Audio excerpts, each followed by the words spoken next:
Anchal market junction സമീപം പ്രവർത്തിക്കുന്ന ഓഡിറ്റോറിയത്തിൽ വിവാഹ ചടങ്ങിൽ പങ്കെടുക്കാനെത്തിയവർക്ക് ശീതളപാനീയത്തിൽ നിന്ന് ഭക്ഷ്യവിഷബാധയേറ്റ സംഭവത്തിൽ കുറ്റക്കാർക്കെതിരെ നടപടിയെടുക്കണമെന്ന് INTUC നേതാവ് വടമൺ ഭുവനൻ ആവശ്യപ്പെട്ടു. വിവാഹം നടത്താൻ ഉപയോഗിക്കുന്ന ഒരു സ്വകാര്യ വ്യക്തിയുടെ ഓഡിറ്റോറിയം, പുള്ളി 2 ഓഡിറ്റോറിയങ്ങൾ നടത്തുന്നുണ്ടോ. ഒന്ന് പുള്ളി സ്വയമായി വെച്ചതാണ്, അല്ലമാൻ ഓഡിറ്റോറിയം എന്ന് പറയും.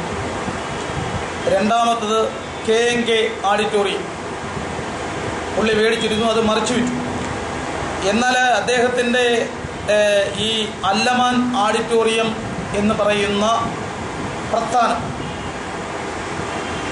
നിലനിൽക്കുന്നതിൽ 2 കിണറുകളുണ്ട് എന്ന് മുതലാളി പറയുമ്പോൾ ഒരു കിണറിൽ നിന്ന് മലിനജലവും ഒരു കിണറിൽ നിന്ന് ശുദ്ധജലവും കിട്ടുന്നു എന്നാണ് പുള്ളിയുടെ അവകാശവാദം. വൃത്തിഹീനമായ അന്തരീക്ഷത്തിൽ പ്രവർത്തിക്കുന്ന ഓഡിറ്റോറിയം അടച്ചു പൂട്ടണമെന്നും അദ്ദേഹം ആവശ്യപ്പെട്ടു. പഞ്ചായത്ത് ഭൂമി കയ്യേറിയാണ് ഈ ഓഡിറ്റോറിയം നിർമ്മിച്ചിട്ടുള്ളതെന്ന് വടമൺ ഭുവനൻ ചൂണ്ടിക്കാട്ടി.